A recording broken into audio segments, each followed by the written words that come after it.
السلام علیکم ورحمۃ اللہ وبرکاتہ۔ الحمد للہ رب العالمین والعاقبۃ للمتقین، الصلاۃ والسلام علی سید الانبیاء والمرسلین وعلی آلہ وصحابہ اجمعین، اما بعد فاعوذ باللہ من الشیطان الرجیم، بسم اللہ الرحمن الرحیم۔ فَإِذَا جَاءَتْهُمُ الْحَسَنَةُ قَالُوا لَنَا هَذِهِ وَإِن تُصِبْهُمْ سَيِّئَةٌ يَطَّيَّرُوا بِمُوسَى وَمَن مَّعَهُ أَلَا إِنَّمَا طَائِرُهُمْ عِندَ اللَّهِ وَلَكِنَّ أَكْثَرَهُمْ لَا يَعْلَمُونَ قُل لَّن يُصِيبَنَا إِلَّا مَا كَتَبَ اللَّهُ لَنَا هو مولانا وعلى الله فليتوكل المؤمنون۔ صدق اللہ و مولانا رسوله النبی الامین المکین الکریم وعلى آلہ شاہدین و شاکرین والحمد للہ رب العالمین۔ آئیے سب سے پہلے ہم اور آپ گنبد خضرا میں آرام فرمانے والے آقا حضور تاجدار مدینہ سرور و قلب و سینہ جناب احمد مجتبیٰ محمد مصطفیٰ صلی اللہ علیہ وسلم کی بارگاہ مقدس بے پناہ میں مل کر درود و سلام کا ہدیہ نچھاور کریں۔ پڑھیے باواز بلند، اللہم صلی علی محمد وعلی آل محمد وبارک سلم صلی علیہ، الصلاۃ والسلام علیک یا رسول اللہ صلی اللہ علیہ وسلم۔ اور ایک مرتبہ عقیدت و محبت کے ساتھ نبی اور آل نبی کی بارگاہ میں درود و سلام کا ہدیہ نچھاور کریں۔ اللہم صلی علی محمد وعلی آل محمد وبارک سلم صلی علیہ، الصلاۃ والسلام علیک یا رسول اللہ صلی اللہ تعالیٰ علیہ وسلم۔ الحمدللہ سفر المظفر کا یہ پہلا جمعہ ہے۔ سفر المظفر کا مہینہ چل رہا ہے۔ خطبے کے بعد میں نے جس آیت کریمہ کا شرف حاصل کیا، اللہ تبارک و تعالیٰ قرآن مجید فرقان حمید 9واں پارہ سورہ اعراف اور 10واں پارہ سورہ توبہ میں ارشاد فرماتا ہے۔ سورہ اعراف کی یہ آیت ہے۔ خطبے کے بعد میں نے جس آیت کریمہ کی تلاوت کی ہے، اللہ تبارک و تعالیٰ ارشاد فرما رہا ہے، اعوذ باللہ من الشیطان الرجیم، بسم اللہ الرحمن الرحیم۔ فَإِذَا جَاءَتْهُمُ الْحَسَنَةُ قَالُوا لَنَا هَذِهِ وَإِن تُصِبْهُمْ سَيِّئَةٌ يَطَّيَّرُوا بِمُوسَى وَمَن مَّعَهُ أَلَا إِنَّمَا طَائِرُهُمْ عِندَ اللَّهِ وَلَكِنَّ أَكْثَرَهُمْ لَا يَعْلَمُونَ۔ اس کا ترجمہ ہے کہ اللہ تبارک و تعالیٰ قرآن مجید فرقان حمید سورہ اعراف میں ارشاد فرما رہا ہے کہ ترجمہ میں آپ کے سامنے پڑھ رہا ہوں، پھر انہیں آسائش راحت پہنچتی ہے تو کہتے ہیں کہ یہ ہماری اپنی وجہ سے ہے۔ وہ لوگ کہتے ہیں کہ یہ ہماری اپنی وجہ سے ہے، اور اگر انہیں سختی پہنچتی ہے تو وہ موسیٰ اور ان کے ساتھیوں کی نسبت بدشگونی کرتے ہیں۔ خبردار، ان کا شگون تو اللہ ہی کے پاس ہے، مگر ان میں سے اکثر لوگ علم نہیں رکھتے، وَلَكِنَّ أَكْثَرَهُمْ لَا يَعْلَمُونَ۔ اور 10ویں پاری کی آیت سورہ توبہ کی، قُل لَّن يُصِيبَنَا إِلَّا مَا كَتَبَ اللَّهُ لَنَا هُوَ مَوْلَانَا وَعَلَى اللَّهِ فَلْيَتَوَكَّلِ الْمُؤْمِنُونَ۔ اے حبیب کریم صلی اللہ علیہ وسلم، آپ فرما دیجئے کہ ہمیں ہرگز کچھ نہیں پہنچے گا مگر وہی کچھ جو اللہ نے ہمارے لیے لکھ دیا ہے، وہی ہمارا کارساز ہے، اور اللہ ہی پر ایمان والوں کو بھروسہ کرنا چاہیے۔ وعلی اللہ فلیتوکل المؤمنون۔ یہ جو پہلی جو آیت ہے سورہ اعراف کی 9واں پارہ ہے، اس کا شان نزول یہ ہے کہ حضرت موسیٰ علیہ السلام کی قوم، جس کو بنی اسرائیل کہتے ہیں، جب حضرت موسیٰ علیہ السلام نے اس آیت کا شان نزول میں آپ کے سامنے بیان کر رہا ہوں کہ لوگوں کو دین حق کی دعوت دی، اسلام کی دعوت دی، ایک اللہ کی دعوت دی، تو لوگوں نے، ان کی قوم نے انکار کر دیا۔ حضرت موسیٰ علیہ السلام کی قوم نے ان کو جھٹلایا، اور کبھی بھی پیغمبر کی بات کو، نبی کی، رسول کی بات کو اگر لوگ جھٹلاتے ہیں، قوم جھٹلاتی ہے، تو اللہ تبارک و تعالیٰ ان پر عذاب نازل فرماتا ہے۔ حضرت موسیٰ علیہ السلام، بنی اسرائیل کے ساتھ بھی یہی معاملہ ہوا کہ ان پر عذاب اترے، طرح طرح کے عذاب اترے۔ 3 طرح کا عذاب کا ذکر آتا ہے۔ تو جب پہلا عذاب اترا تو وہ قوم حضرت موسیٰ علیہ السلام کے پاس آئی اور معافی مانگنے لگی اور کہنے لگی کہ یا اللہ تبارک و تعالیٰ کے طرف سے جو عذاب آیا ہے یہ دور ہو جائے، آپ اللہ کی بارگاہ میں کیا کر دیں؟ دعا کر دیں۔ حضرت موسیٰ علیہ السلام قوم پر رحم خا کر اللہ کی بارگاہ میں دعا کی۔ جو پہلی مرتبہ جو عذاب آیا وہ ٹل گیا، وہ چلا گیا، وہ عذاب حضرت موسیٰ علیہ السلام کی دعا سے چلا گیا۔ بہت سے عذابوں کا ذکر ہے۔ ایک عذاب ان پر مکھون جس کو بولتے ہیں، کھٹمل کا ان پر ایک عذاب آیا، یعنی جہاں کہیں وہ کوئی چیز اٹھاتے بستر کے نیچے یا پھر کوئی سامان کے نیچے اگر کوئی چیزیں دیکھتے تو اس کے نیچے کھٹمل ہوتے، اتنے کھٹملوں کی تعداد بڑھ گئی۔ تو وہ پھر حضرت موسیٰ علیہ السلام کے پاس آئے، یعنی وہ حضرت موسیٰ علیہ السلام کے پاس رجوع کرتے اور توبہ کرتے، پھر مکر جاتے، پھر مکرنے کی وجہ سے پھر ان پر عذاب آتا، یہ معاملہ ان پر چلتا رہتا۔ تو پھر دوسری بار عذاب آیا تو پھر دوسری بار حضرت موسیٰ علیہ السلام کے پاس گئے، حضرت موسیٰ علیہ السلام نے پھر دعا کی تو وہ عذاب اللہ کی رحمت سے ٹل گیا۔ اسی طرح تیسری مرتبہ وہ منکر ہوئے تو پھر ان پر ایک الگ قسم کا عذاب آیا، تو وہ قوم حضرت موسیٰ علیہ السلام کی طرف رجوع ہوئی، حضرت موسیٰ علیہ السلام نے پھر اللہ کی بارگاہ میں دعا کی تو وہ عذاب وہاں سے چلا گیا۔ تو یہ آیت جو اتری ہے اسی وجہ سے۔ تو وہ لوگ بعد میں کیا کہنے لگے، یہ عذاب آتا اور جاتا ہوا دیکھ کر کیا کہنے لگے کہ اللہ تبارک و تعالیٰ قرآن مجید فرقان حمید میں ارشاد فرماتا ہے کہ پھر انہیں راحت ملتی ہے، یعنی عذاب جو ان پر نازل ہوتا ہے کہ پیغمبر کی بات کا انکار کرتے ہیں، اللہ کی طرف سے جو عذاب ان پر اترتا ہے اور عذاب اترنے کی وجہ سے ان کے نبی، ان کے رسول ان کے لیے دعا کرتے ہیں، وہ عذاب چلا جاتا ہے، انہیں راحت ملتی ہے، انہیں سکون ملتا ہے، پھر انہیں آسائش راحت پہنچتی ہے، تو وہ کہتے ہیں کہ یہ ہماری اپنی وجہ سے ہے، یعنی یہ ہماری وجہ سے یہ آسائش، یہ راحت وغیرہ مل رہی ہے۔ جو عذاب جو اتر رہا ہے اے موسیٰ علیہ السلام، یہ آپ اور آپ کے ساتھیوں کی وجہ سے اتر رہا ہے۔ یہ بعد میں الزام کیا لگانے لگے کہ وہ کہتے ہیں اور اگر انہیں سختی پہنچتی ہے تو وہ موسیٰ اور ان کے ساتھیوں کی نسبت بدشگونی کہتے ہیں، یعنی آپ بدشگون ہو، آپ منحوس ہو، آپ کی وجہ سے اللہ تبارک و تعالیٰ ہم پر عذاب نازل فرماتا ہے، جو رحمتیں یا پھر جو آرام، جو سکون جو ملتا ہے وہ ہماری اپنی ذات کی وجہ سے ملتا ہے۔ یہ لوگ تصور کرنے لگے، ان کا ایک ذہن بن گیا۔ تو اللہ تبارک و تعالیٰ اس کے متعلق فرماتا ہے کہ خبردار، ان کا شگون تو اللہ ہی کے پاس ہے، یعنی جو تم جن کو منحوس سمجھتے ہو، جس کو بس شگون سمجھتے ہو حضرت موسیٰ علیہ السلام اور ان کے قوم والوں کو، تو ان کا شگون تو اللہ کے پاس ہے، ان کے اعمال تو اللہ کے پاس ہے، ان کی زندگیاں جو ہے، جو وہ روزمرہ کی زندگی گزار رہے ہیں، یہ تو اللہ تبارک و تعالیٰ بہتر جاننے والا ہے، مگر ان میں سے اکثر لوگ علم نہیں رکھتے۔ یعنی کون علم نہیں رکھتے؟ حضرت موسیٰ علیہ السلام کی قوم علم نہیں رکھتی، جاہلیت کی بنا پر حضرت موسیٰ علیہ السلام اور ان کے ساتھیوں کو منحوس کہنے لگے۔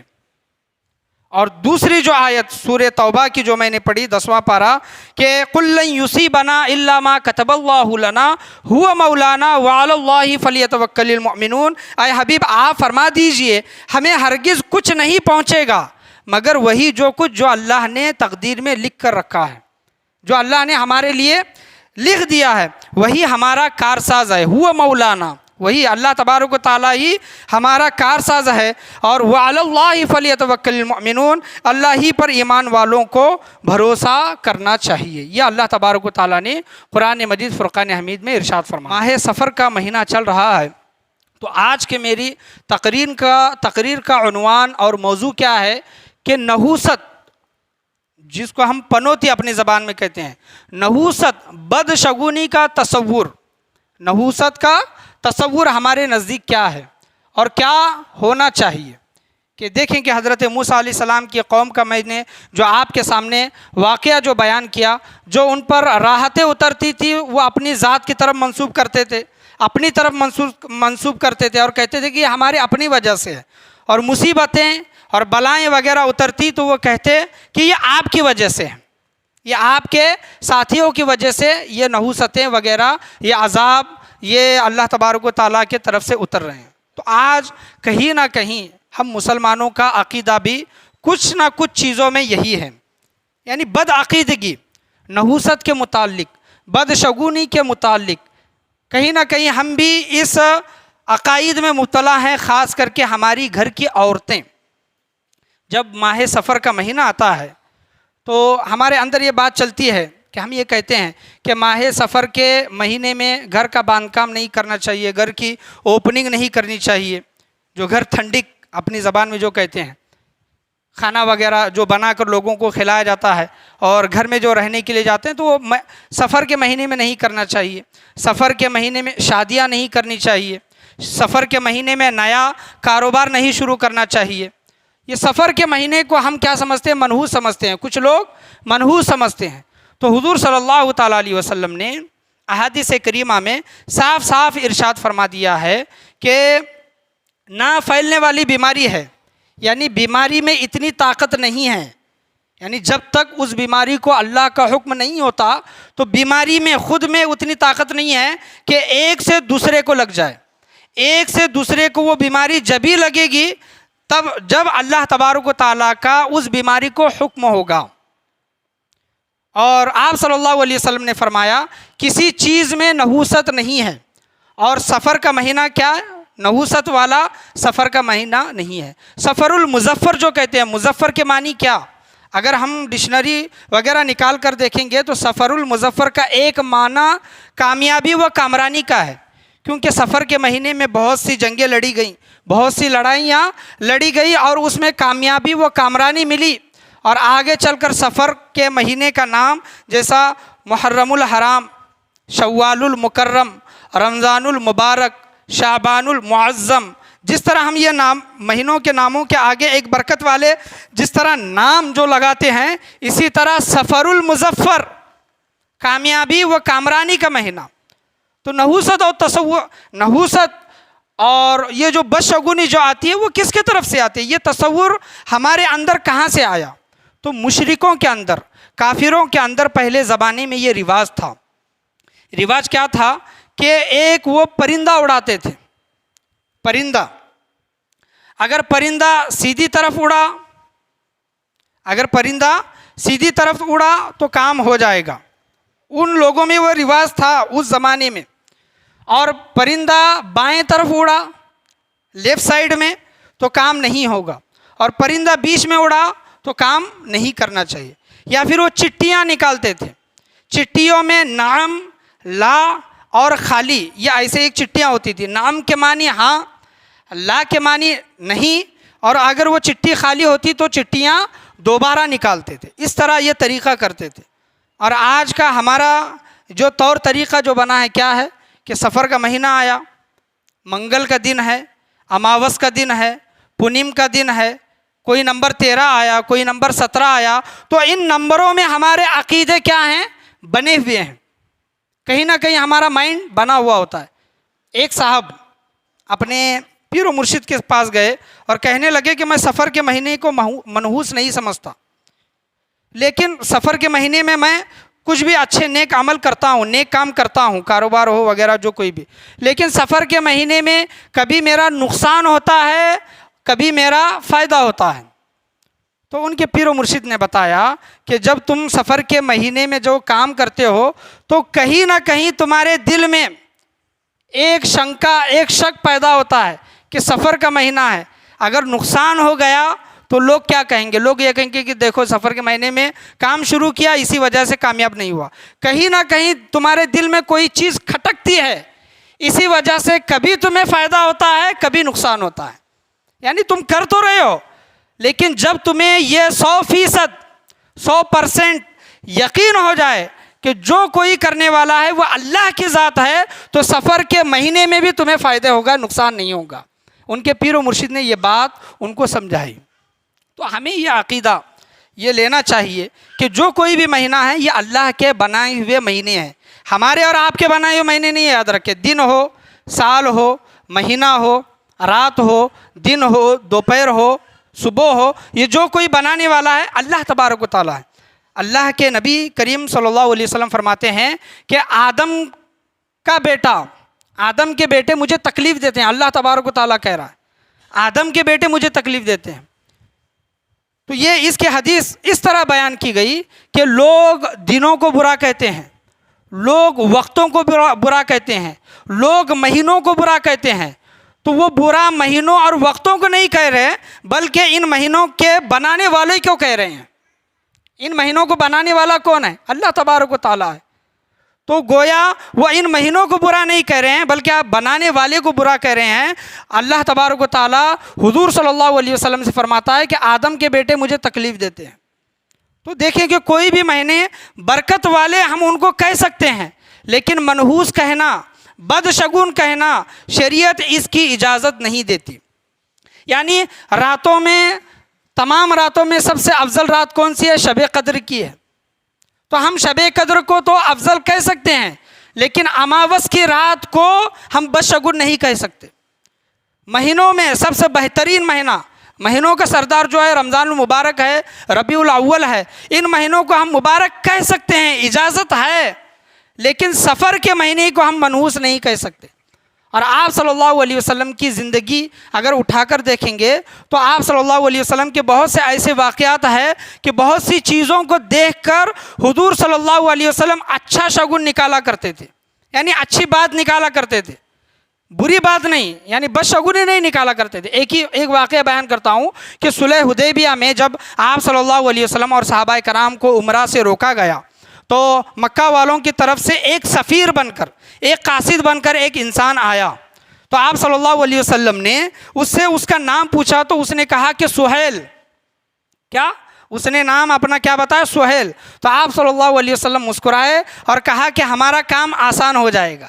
یعنی ایک نام کا آپ صلی اللہ علیہ وسلم نے اچھا فعل نکالا، اچھا مطلب نکالا، اور آپ صلی اللہ علیہ وسلم اچھے مطلب نکالتے تھے۔ سہیل کے معنی کیا؟ آسانی، یعنی ہمارے لیے آسانی ہوگی۔ اور دیکھا گیا کہ فتح مکہ کے موقع پر آپ صلی اللہ علیہ وسلم نے مکہ کو فتح کیا بغیر کوئی جنگ کیے، تو ان کا کام کیا ہو گیا؟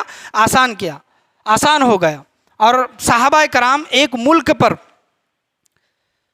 حملہ آور ہونے والے تھے، ایک ملک پر قبضہ کرنے والے تھے، تو وہ بادشاہ اس کی اجازت اس نے نہیں دی، تو اس نے ان کی ٹوکریوں میں، جو ان کے پاس ٹوکریاں تھیں صحابہ کرام کے پاس، ان ٹوکریوں میں مٹی ڈال کر دی۔ تو صحابہ کرام نے کیا کہا؟ صحابہ کرام نے اچھا شگون کیا نکالا؟ بادشاہ نے اپنی زمین ہمیں دے دی، بادشاہ نے اپنی زمین ہمیں دے دی۔ مٹی دیکھ کر صحابہ کرام نے یہ شگون نکالا۔ ہم کسی کو دیکھ کر، کسی بیوہ، کسی یتیم، کسی فقیر، کسی مسکین کو دیکھ کر یہ نہیں کہہ سکتے کہ ارے میں نے تجھ کو دیکھا آج میرا کام نہیں ہوگا، بلکہ اس کو دیکھ کر یہ کہہ سکتے ہیں کہ آج تمہاری مجھ سے ملاقات ہو گئی، اللہ تبارک و تعالیٰ بے شک آج میرا کام آسان فرمائے گا۔ تو بدشگونی اسلام میں نکالنا، نحوست نکالنا کسی چیز میں، یہ ہرگز اسلام اس کی اجازت نہیں دیتا۔ آپ صلی اللہ علیہ وسلم نے کہا کہ اگر نحوست ہوتی تو عورت میں ہوتی، نحوست ہوتی سواری یعنی گھوڑے میں ہوتی، لیکن ان چیزوں میں بھی کیا ہے؟ نحوست۔ آپ صلی اللہ علیہ وسلم نے فرمایا ان چیزوں میں بھی نحوست نہیں ہے۔ آپ صلی اللہ علیہ وسلم نے صاف انکار کر دیا۔ اور جو آخری خطبہ حضور صلی اللہ تعالیٰ علیہ وسلم کا جب آپ دے رہے تھے، آپ صلی اللہ علیہ وسلم، اس وقت بہت سی چیزوں کا آپ صلی اللہ علیہ وسلم نے ذکر فرمایا، اور اس وقت قریب 1,40,000 صحابہ کرام موجود تھے۔ آپ صلی اللہ علیہ وسلم نے ان کو آخری خطبہ دیا اور کہا کہ پہلے کی جو بدعتیں تھیں لوگوں کے اندر، پہلے کی جو گمراہیاں تھیں، جاہلیت تھی اور رسم و رواج تھے، ان تمام رسم و رواجوں کو میں اپنے پیروں کے تلے روندتا ہوں، میں اپنے پیروں کے تلے روندتا ہوں، اور میں تمہیں 2 چیزیں دے کر جا رہا ہوں، ایک قرآن اور میری سنت یا پھر اہل بیت، ان دونوں کو تھامے رکھو، تم قیامت تک گمراہ نہیں ہوگے۔ آج ہم کوئی بھی چیز اگر دیکھنا ہے قرآن کی روشنی میں ان چیزوں کو نہیں دیکھتے، بلکہ ہماری گھر کی عورتیں کیا کہہ رہی ہے، بلکہ ہمارے گھر کے بڑے بوڑھے کیا کر رہے ہیں، ہم ان چیزوں کو دیکھتے ہیں۔ کیا ہمارے گھر کے بڑے بوڑھے مفتی صاحب ہیں، عالم صاحب ہیں؟ کیا ہماری گھر کی عورتیں عالم صاحب ہیں، مفتیاں ہیں، عالمہ ہیں؟ اگر وہ عالمہ ہوتی، اگر وہ مفتی ہوتے، اگر وہ علم رکھنے والے ہوتے تو ضرور ان لوگوں کو اس چیز کا پتہ ہوتا کہ سفر کا مہینہ منحوس کا مہینہ نہیں ہے۔ خاص کر یہ 13 تیزی کے متعلق جو بیان کرتے ہیں کہ 13 سفر جو ہے وہ جلدی نکلنا چاہیے، کیونکہ اس میں بہت سے حادثات وغیرہ ہو سکتے ہیں۔ تو اسلام اس کی ہرگز اجازت نہیں دیتا، اسلام میں اس کا تصور نہیں ہے کہ کسی چیز میں نحوست یا پھر بدشگونی ہو۔ ہمارے پیدائش سے قبل، ہماری ولادت سے قبل اللہ تبارک و تعالیٰ نے دنیا بنانے سے قبل، احادیث کریمہ ہیں کہ اللہ نے قلم کو حکم دیا کہ اے قلم لکھ۔ قلم نے پوچھا کہ اے باری تعالیٰ کیا لکھوں؟ اللہ تبارک و تعالیٰ نے فرمایا کہ جو کچھ ہونے والا ہے وہ تمام چیزیں لکھ۔ دنیا بنانے سے 50,000 سال پہلے لوگوں کی تقدیریں لکھی جا چکی ہیں، لکھ دی جا چکی ہیں۔ تو قلم کو حکم دیا، اور قلم نے جو دنیا جو بننے والی تھی، لوگ جو پیدا ہونے والے تھے، قیامت تک جو ہونے والا ہے تمام چیزیں لکھ دی، اور وہ سیاہی سوکھ گئی، جو انک جو جس کو بولتے ہیں وہ سوکھ گئی۔ سوکھنے سے مراد یہاں پر کیا ہے کہ اب کوئی کچھ بدلنے والا نہیں ہے، اب بدلنے والا نہیں ہے تقدیر میں جو لکھا جا چکا ہے۔ تو بعض لوگ یہ سوال اٹھاتے ہیں کہ حافظ صاحب اگر کچھ بدلنے والا نہیں ہے تو ہم کام کیوں کریں، ہم پیسہ کیوں کمائیں، ہم محنت کیوں کریں؟ اگر اللہ نے ہمارے تقدیر میں رزق لکھا ہے تو ہمیں بیٹھے بیٹھے مل جائے گا، ہمیں محنت کرنے کی ضرورت کیا ہے؟ اگر کوئی چیز ہمیں ملنی ہے تو ہمیں دعا کرنے کی ضرورت کیا ہے؟ اگر ہماری تقدیر میں لکھی ہے تو وہ چیز ہمیں مل جائے گی، ہم دعا نہیں کریں گے۔ تو تقدیر میں کیا لکھا ہے یہ ہم اور آپ نہیں جانتے، اللہ تبارک و تعالیٰ بہتر جاننے والا ہے۔ ہو سکتا ہے کہ آپ فلاں کام کرنے والے ہیں اور وہ فلاں کام آپ کی دعا سے ہونے والا ہے، آپ کی دعا سے، یعنی کسی چیز کو لے کر آپ نے دعا کی اور اس دعا کے ذریعے اللہ تبارک و تعالیٰ نے تمہارا وہ کام کر دیا، وہ کام ہو گیا۔ آپ نے دعا ہی نہیں کی تو وہ کام کیسے ہوگا؟ تو تقدیر میں کیا لکھا ہے یہ ہم بتا نہیں سکتے، اسی وجہ سے احادیث کریمہ میں فرمایا گیا ہے کہ دعا تقدیر کو بدل دیتی ہے۔ اس سے مراد کیا ہے؟ یعنی تقدیر کے الگ الگ قسمیں ہیں، تقدیر مبرم وغیرہ، یعنی کچھ ایسے تقدیریں ہیں جو کبھی نہیں بدلتی، جس پر انبیاء کرام کو بھی روکا گیا کہ اے نبی آپ رک جائیں، دعا نہ کریں، ان کے حق میں فیصلہ ہو چکا ہے۔ اور کچھ تقدیر ایسی ہیں جو دعا کے ذریعے، صدقات کے ذریعے، نیک لوگوں کی دعاؤں کے ذریعے، ماں باپ کی خدمت کے ذریعے، اچھے نیک عمل کرنے کے ذریعے تقدیر اللہ تبارک و تعالیٰ وہ بدل دیتا ہے۔ تو اللہ تبارک و تعالیٰ نے اس دنیا کو اسباب بنایا ہے، اس دنیا میں اسباب بنایا ہے۔ اگر ہم بیمار ہوتے ہیں تو اللہ تبارک و تعالیٰ نے بیماری بھی دی ہے اور دوائی بھی دی ہے، اور اس دوائی میں شفا بھی رکھی ہے، اس دوائی میں شفا بھی رکھی ہے۔ تو اللہ تبارک و تعالیٰ دینے والا ہے، اور ذریعے بھی اللہ تبارک و تعالیٰ نے اس دنیا میں بنائے ہیں۔ ان ذریعوں کو، ان اسباب کو ہم اپنائیں، نہ کہ یہ سوچیں، یہ ذہن رکھیں کہ جو تقدیر میں ہوگا وہ ہمیں منظور ہے، ہم کچھ کریں گے نہیں۔ تو یہ حضور صلی اللہ تعالیٰ علیہ وسلم کا طریقہ کار نہیں ہے، صحابہ کرام کا طریقہ کار نہیں ہے۔ اگر آپ کو میدان میں اترنا پڑے، محنت کرنی پڑے، مشکلیں جھیلنی پڑے تو کرنا ہوگا، کیونکہ یہ ظاہری جو دنیا ہے یہ اسباب سے بنائی گئی ہے، لوگوں کی ضرورتیں ایک دوسرے سے پوری ہوتی ہیں۔ دعا مومن کا ہتھیار ہے، دعا کے ذریعے اللہ تبارک و تعالیٰ تقدیروں کو بدلتا ہے، تو دعا ہمیشہ مانگنی چاہیے۔ ایک شخص ہمیشہ اللہ کی بارگاہ میں یہ دعا مانگتا کہ اے باری تعالیٰ مجھے ایمان والی موت دے، مسلمان تھا، ایمان والی موت دے، اور دوسری دعا یہ بھی کرتا کہ مجھے شہادت کی موت دے، دعا یہ مانگتا۔ اور کچھ سالوں کے بعد وہ انسان جل کر مر گیا، آگ میں جلا اور مر گیا۔ تو لوگوں نے ایک نیک اللہ کے ولی کے بارگاہ میں یہ بتایا کہ فلاں شخص اللہ کی بارگاہ میں یہ دعا کرتا تھا کہ اے باری تعالیٰ مجھے ایمان والی موت دے، مجھے شہادت کی موت دے۔ تو ان بزرگ نے کہا، اس اللہ کے ولی نے کہا کاش یہ دعا یہ بھی مانگتا کہ اے باری تعالیٰ مجھے سلامتی والی موت عطا فرما۔ سبحان اللہ، اللہ تبارک و تعالیٰ اس کی یہ بھی دعا قبول فرماتا۔ اس کو ایمان کی موت تو ملی، شہادت کی موت تو ملی، میری موت صحیح سالم ہو، ایکسیڈنٹ سے نہ ہو، ڈوب کر نہ ہو، جل کر نہ ہو، اچھی موت ملے، صحیح سلامت موت ملے، تو اللہ تبارک و تعالیٰ اس کی یہ بھی دعا کو قبول فرمانے والا ہے۔ تقدیر میں کیا لکھا ہے یہ ہم بول نہیں سکتے، اور کیا بدلنے والا ہے، کس ذریعے سے بدلنے والا ہے، یہ بھی نہیں بول سکتے۔ اسی وجہ سے بیان کیا گیا کہ دعا مانگتے رہو، اللہ کی بارگاہ میں دعا مانگتے رہو، اللہ تبارک و تعالیٰ تمہاری دعاؤں کو قبول کرے گا۔ جو مصیبتیں، جو پریشانیاں ہم پر اترتی ہیں، اگر اللہ کی بارگاہ میں اگر ہم دعا مانگیں گے تو وہ پریشانیاں، وہ مصیبتیں ہم سے بے شک دور ہو سکتی ہیں۔ تو ہمارے یہاں پر یہ دیکھا جاتا ہے کہ منگل کے دن کام کرنا ہو، بدھ کے دن کام کرنا ہو، سفر کے مہینے میں کام کرنا ہو، یا پھر محرم کے مہینے میں کام کرنا ہو، تو ہم ان مہینوں میں کام نہیں کرتے۔ تو ان مہینوں کو بنانے والا کون ہے؟ اللہ تبارک و تعالیٰ ہے۔ تمہاری تقدیریں لکھی جا چکی ہیں، جو کچھ ہونے والا ہے وہ ہو کر رہے گا، تم روک نہیں سکتے، یاد رکھو۔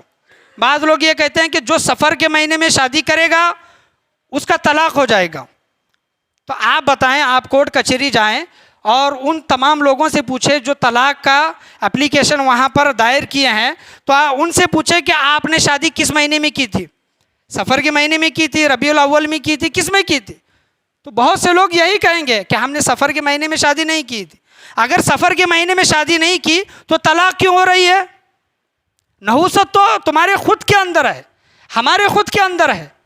جو دن اللہ کی عبادت کے بغیر گزر جائے وہ دن ہمارے لیے منحوس ہے۔ جو رات گناہوں میں گزرے وہ رات ہمارے لیے منحوس ہے۔ جو وقت اللہ کی نافرمانی میں گزرے، جو لمحہ اللہ کی نافرمانی میں گزرے، وہ ہر لمحہ ہمارے لیے منحوس ہے۔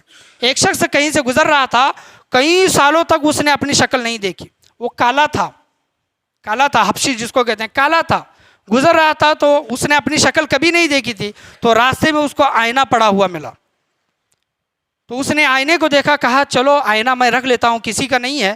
اور جب وہ آئینہ اٹھایا اور اس نے اس میں اپنی شکل دیکھی تو ایک بھیانک چہرہ اس کو نظر آیا۔ اس انسان کو ایک بھیانک چہرہ اس کو اس آئینے میں نظر آیا، تو وہ آئینہ پھینک دیا کہ یہ آئینہ خراب ہے بول کے، آئینہ پھینک دیا، یہ خراب ہے، اسی وجہ سے کسی نے پھینکا ہوگا، حالانکہ وہ نہیں جانتا تھا کہ اس کی خود کی شکل خراب ہے۔ تو نحوست ہمارے خود کے اندر ہوتی ہے۔ کسی کا کاروبار وغیرہ نہیں چل رہا، اچانک کہیں پر بھی گھر میں کوئی انسان، گھر میں 4-5 لوگ اچانک بیمار پڑ جاتے ہیں، یا پھر 10-12 لوگ گھر کے آدمی لوگ ہیں، عورتیں وغیرہ، گھر کے 10-12 آدمی وغیرہ ہیں، کسی کا سال بھر میں 1 سال 2 سال 3 سال میں، یا پھر ہر سال کسی کا ایک کا انتقال ہو گیا، یا پھر ایک ٹائم پر ہی کچھ لوگ بیمار پڑ گئے، تو ہماری فوراً نگاہ دوسرے لوگوں پر جاتی ہے، یعنی ہمارے پڑوسی پر، ہمارے رشتہ دار پر۔ اچانک کیسا کیا سب بیمار پڑے، ہر سال کیسے کیا انتقال ہو رہا ہے؟ تو اللہ تبارک و تعالیٰ قرآن مجید فرقان حمید میں ارشاد فرماتا ہے، جو مصیبتیں تم پر اترتی ہیں تم نے وہ اپنے ہاتھوں سے کمائی ہوئی ہیں، یعنی جو تم ہاتھوں سے اپنے گناہ کماتے ہو، ان ہاتھوں سے کمائے ہوئے گناہ کی وجہ سے تمہارے پر مصیبتیں اترتی ہیں۔ تو جس طرح حضرت موسیٰ علیہ السلام کے قوم والے حضرت موسیٰ علیہ السلام کو منحوس سمجھتے تھے، ان کے ساتھیوں کو منحوس سمجھتے تھے، اسی طرح آج ہم پر کوئی مصیبت وغیرہ آتی ہے تو ہم کیا سمجھتے ہیں کہ بازو والے نے کرنی کی ہے، بازو والوں نے لیمبو پھرایا ہے، یا پھر ہمارا وہ فلاں رشتہ دار وہ اس وقت آیا تھا، ہمارا اچھا چلتا ہوا گھر دیکھ کر اس کو دیکھا نہیں گیا، ہو سکتا ہے کہ اسی وجہ سے اس نے یہ کیا ہے۔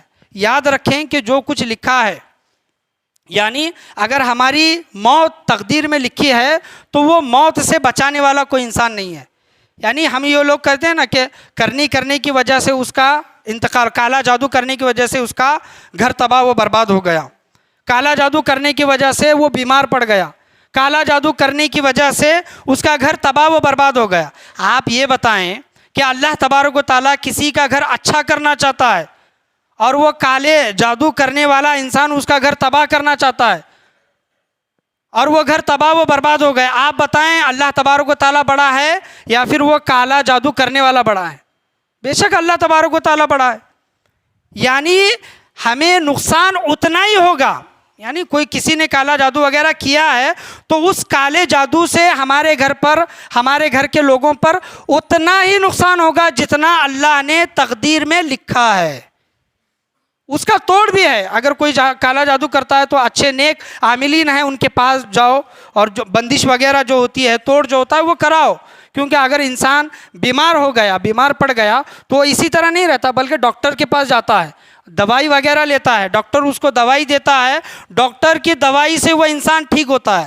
یعنی اس دنیا میں ذریعے اسباب کو اپنانا چاہیے، نہ کہ یہ سوچ کر بیٹھنا چاہیے کہ میں بیمار ہوا ہوں، اللہ نے بیماری دی ہے تو اللہ ہی شفا دے گا۔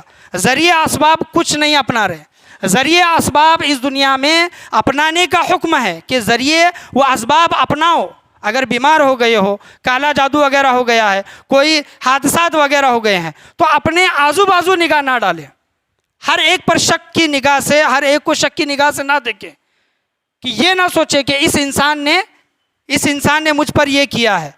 تو وہ انسان اتنا ہی کر سکتا ہے جتنا اللہ نے تقدیر میں لکھا ہے۔ تو دیکھیں کہ انسان دوسرے انسان کو اتنا نقصان پہنچا نہیں سکتا جتنا تقدیر میں لکھا ہے۔ مثال کے طور پر کچھ چیزیں میں آپ کے سامنے بیان کرتا ہوں کہ دیکھیں کہ حضرت ابراہیم علیہ السلام کو نمرود نے آگ میں ڈالنا چاہا۔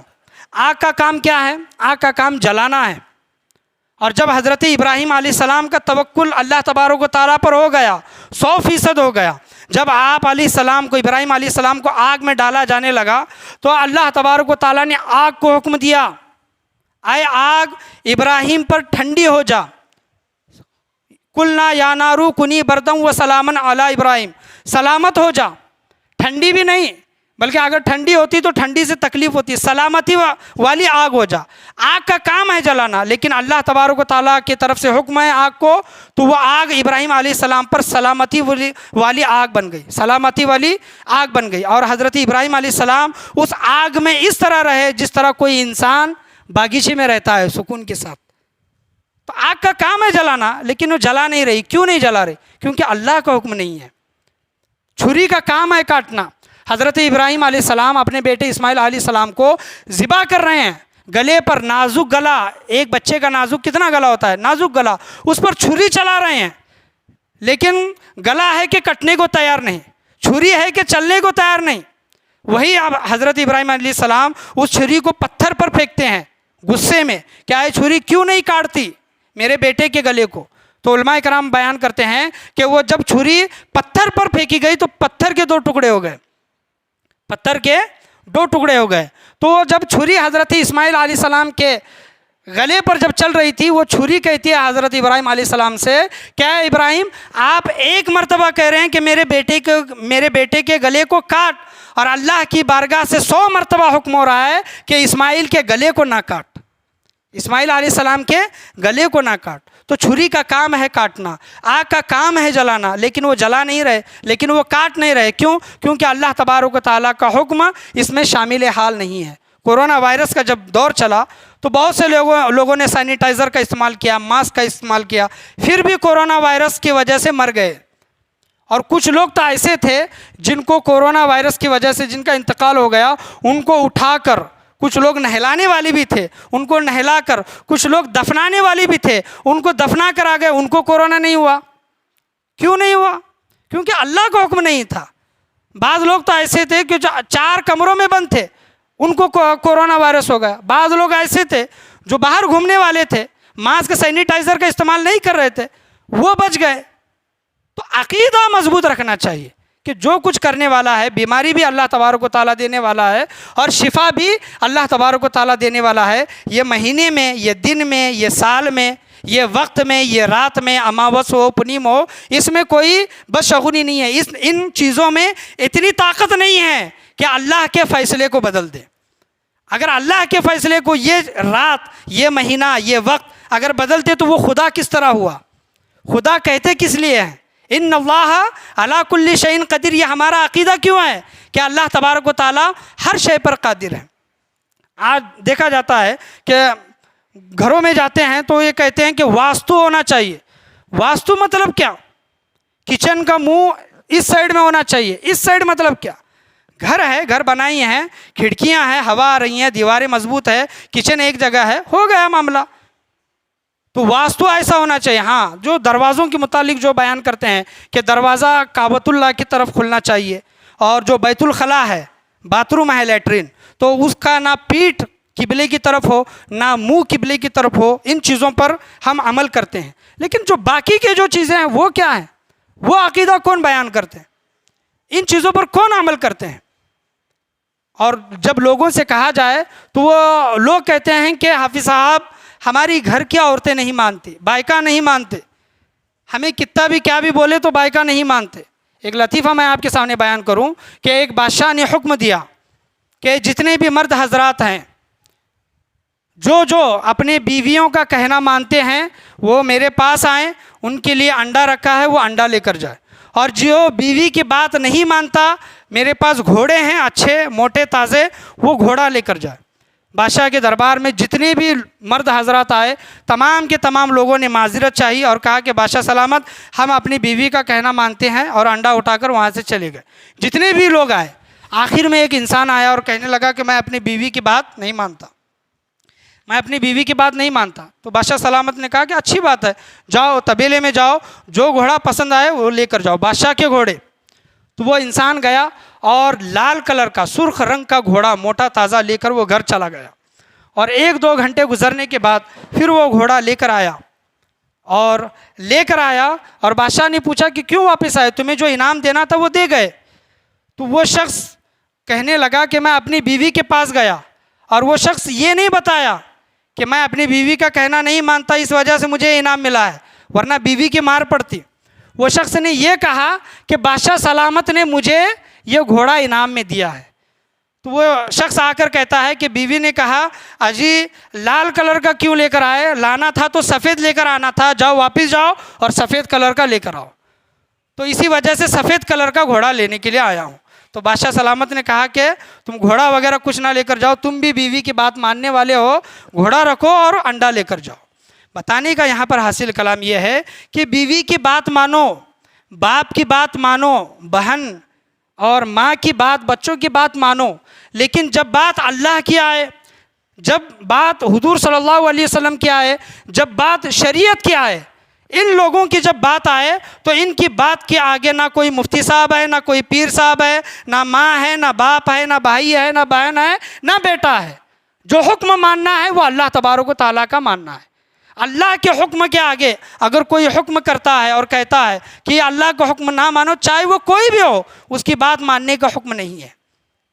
تو دیکھیں جو بھی ہم عمل جو کرتے ہیں تو حدیثوں کو پڑھے، قرآن کو پڑھے، بزرگان دین کی سیرت کو پڑھے، جو ہم نے عقیدے جو ذہن بنائی ہوئے ہیں ان عقیدوں کو، ان ذہنوں کو دور کریں، ان بدعتوں کو دور کریں۔ بہت سے لوگ یہ کہتے ہیں، یہ سفر کے مہینے میں میں ہمیشہ بارہا یہ کہتے رہتا ہوں، کچھ چیزیں بیان کرتا ہوں کہ نوٹ کو اس طرح دیں گے تو نوٹ کو اس طرح مت دو، یہ کینچی کی طرح دیں گے تو برکت نہیں رہتی۔ بعض بوڑھی عورتیں یہ کہتے ہیں کہ بچے کا پیشاب پاک ہوتا ہے، بچے کا پیشاب پاک کس طرح ہو سکتا ہے؟ بزرگان دین علماء کرام بیان کرتے ہیں کہ اگر بچے کو پیدا ہو کر صرف 2 منٹ 1 منٹ ہوئے ہیں اور وہ بچہ پیشاب کرتا ہے تو اس کا پیشاب بھی اسی طرح سے ناپاک ہے جس طرح 25 سال کے انسان کا پیشاب ناپاک ہے۔ یہ عقیدے ہم کو کس نے بتائی ہیں؟ جو ہم چھلے جو کرتے ہیں 40 دن کے بعد، بچہ پیدا ہونے کے بعد جو چھلے کرتے ہیں، یہ چھلے کرنے کا رسم و رواج کس نے قائم کیا ہے؟ کیا قرآن و حدیث میں ہے؟ بچہ پیدا ہونے کے بعد جو خوشی جو منانی ہے وہ ہے عقیقہ۔ آپ صلی اللہ علیہ وسلم نے امام حسن و امام حسین کے عقیقے کیے، 7 دن کے بعد جانور ذبح کیے۔ آپ چھلا کر رہے ہیں نا، آپ چھلا ہی کرو، جانور ذبح کرو، لیکن نام عقیقے کا دو۔ لوگوں کو یہ بتاؤ کہ ہم عقیقہ کر رہے ہیں، چھلا نہیں۔ تو جب ایک سے دوسرے کو، دوسرے سے چوتھے کو جب یہ بات پہنچے گی تو ہر کوئی یہ ذہن بنا لے گا ہمیں چھلا نہیں کرنا ہے بلکہ عقیقہ کرنا ہے۔ کیا کرنا ہے؟ عقیقہ کرنا ہے۔ یہ جو اسلام نے جو تعلیم دی ہے جن چیزوں کی، ان چیزوں پر چلنے کی کوشش کریں۔ اور خاص کر کے یہ جو رسم و رواج ہیں، خاص کر کے جو عورتیں 7 دن 5 دن ناپاک جو رہتی ہیں، ان ناپاکی کے دنوں میں ان عورتوں کو اگر کوئی گھر میں فاتحہ وغیرہ کرنا ہے، کنڈوں کی نیاز وغیرہ منانا ہے تو ان کے نزدیک بھی آنے نہیں دیتے، فاتحہ کا کھانا بھی پکانے نہیں دیتے۔ یہ عقیدے کہاں ہیں؟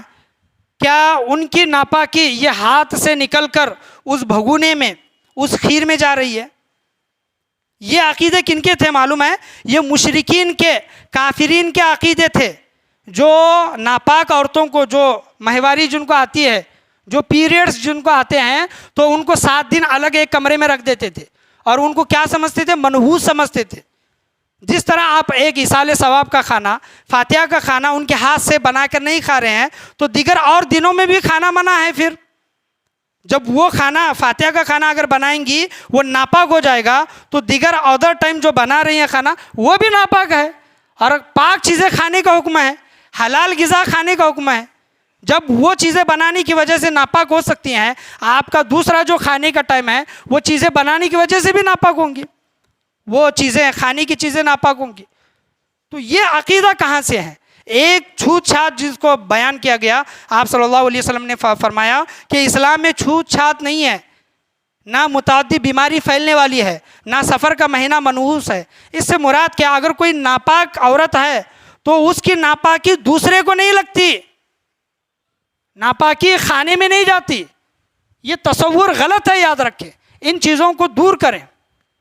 اور یہاں پر جو جمعہ میں جو بیانات وغیرہ سنتے ہیں، جو بھی جتنا بھی آپ کے ذہن میں بیٹھتا ہے وہ اپنی گھر کی عورتوں کو، اپنے بچوں کو بتانے کی کوشش کریں، کیونکہ آپ لوگ تو یہاں پر آ سکتے ہیں لیکن جو گھر کے چھوٹے بچے ہیں، عورتیں ہیں، وہ آ نہیں سکتی۔ اسی وجہ سے یہ مقصد ہے کہ ویڈیو بنایا جاتا ہے اور دوسرے لوگوں تک پہنچانے کی کوشش کی جاتی ہے، ان لوگوں تک جو لوگ یہاں تک نہیں آ سکتے، یا پھر دوسرے علاقے میں ہے، دوسرے شہروں میں ہے، یا پھر گھروں میں ہے، جو یہاں پر آ نہیں سکتے۔ یہی مقصد ہے بنانے کا کہ جس طرح آپ کے سامنے یہ چیزیں بیان کی جا رہی ہیں، اسی طرح ان چیزوں کو ریکارڈ کر کے ان لوگوں تک بھی پہنچایا جائے جن لوگوں کو ان کو خاص ضرورت ہے۔ ہم تو جمعہ میں آ کر سیکھتے ہیں، ہمیں معلوم پڑتا ہے کہ حافظ صاحب نے یہ چیز بیان کی ہے، یہ غلط ہے، اور ہم اس پر عمل کرتے ہیں۔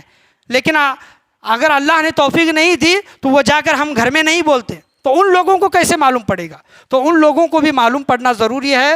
جب کوئی اچھی بات آپ تک پہنچتی ہے تو یہ آپ کی ذمہ داری ہے کہ ان اچھی باتوں کو اپنے گھر والوں تک پہنچائے، یعنی آپ کے پاس امانت کے طور پر وہ بات آ گئی، اور ہر مسلمان کی ذمہ داری ہے کہ خود کی بھی اصلاح کرے اور اپنے گھر والوں کی بھی اصلاح کرنے کی کوشش کریں۔ اللہ سے میں یہی دعا کرنا چاہوں گا کہ اللہ تبارک و تعالی ہم تمام لوگوں کو بولنے سننے سے زیادہ عمل کی توفیق عطا فرمائے۔ اللہ سے دعا ہے کہ سفر کے مہینے کو جو منحوس سمجھا جاتا ہے، سفر کے مہینے میں جو اچھے نئے کام وغیرہ نہیں کیے جاتے، تو عقیدہ مضبوط رکھ کر، ایمان مضبوط رکھ کر، اللہ کا نام لے کر وہ کام کرنے کی اللہ تبارک و تعالی ہم تمام لوگوں کو توفیق و رفیق عطا فرمائے۔ ایسے کام کرنے کی توفیق و رفیق عطا فرمائے۔ نحوست کا، بدشگونی کا اسلام میں کوئی تصور نہیں ہے۔ اگر نحوست ہے تو وہ ہمارے اندر ہے، ہمارے گناہوں کی وجہ سے۔ اس نحوست کو دور کرنے کی توفیق عطا فرمائے۔ اللہ سے دعا ہے کہ اللہ تبارک و تعالی ہمیں بولنے سننے سے زیادہ عمل کی توفیق عطا فرمائے۔ آج کے بیان میں، آج کے درس میں، بولنے میں، سننے میں، سمجھانے میں کسی بھی طرح کی غلطی، کمی بیشی، کوتاہی، خامی، بھول چوک ہوئی ہو، اللہ تبارک و تعالی اپنے حبیب کریم صلی اللہ تعالی علیہ وسلم کے صدقے طفیل میں معاف عطا فرمائے۔ بولنے سننے سے زیادہ عمل کرنے کی توفیق عطا فرمائے۔ لا الہ الا اللہ محمد رسول اللہ صلی اللہ تعالی علیہ وسلم، وآخر دعوانا ان الحمد للہ رب العالمین۔